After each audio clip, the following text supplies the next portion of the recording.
আসসালামু আলাইকুম ওয়া রাহমাতুল্লাহি ওয়া বারাকাতুহ।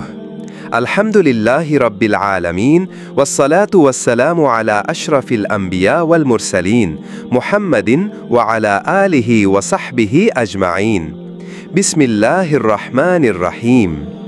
সমস্ত প্রশংসা মহান আল্লাহ তাআলার জন্য, যিনি আমাদের সৃষ্টি করেছেন এবং পথ প্রদর্শন করেছেন।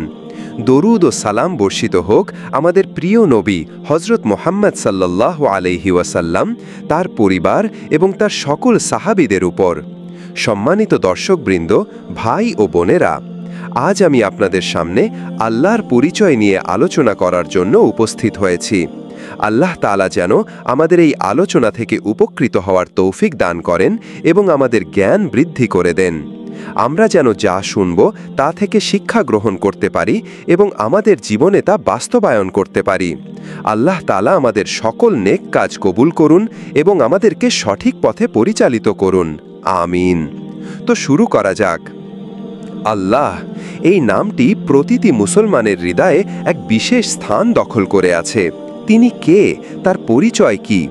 এই প্রশ্নগুলোর উত্তর কোরআন ও সুন্নাহর আলোকে অত্যন্ত সুস্পষ্টভাবে দেওয়া হয়েছে। আসুন সংক্ষেপে জেনে নিই আল্লাহর পরিচয়। ১. আল্লাহ এক ও অদ্বিতীয়, তাওহীদ। আল্লাহর পরিচয়ের মূল ভিত্তি হল তার একত্ববাদ বা তাওহীদ। তিনি একক, তার কোনো শরিক নেই। তিনি তার সত্তা, গুণাবলী এবং কর্মে অদ্বিতীয়। কোরআনে আল্লাহ তাআলা বলেন, বলো, তিনি আল্লাহ এক ও অদ্বিতীয়। আল্লাহ কারো মুখাপেক্ষী নন, সকলেই তার মুখাপেক্ষী। তিনি কাউকে জন্ম দেননি এবং তাকেও জন্ম দেওয়া হয়নি, এবং তার সমকক্ষ কেউ নেই। সূরা ইখলাস ১:৪। এই আয়াতগুলো আল্লাহর একত্বের এক চূড়ান্ত ঘোষণা। তিনি কারো সন্তান নন, তারও কোনো সন্তান নেই। তার সমকক্ষ কেউ নেই, কোনো উপাস্য নেই। ২. তিনি সৃষ্টিকর্তা ও পালনকর্তা, খালেক ও রব। আল্লাহ তাআলা সব কিছু সৃষ্টি করেছেন।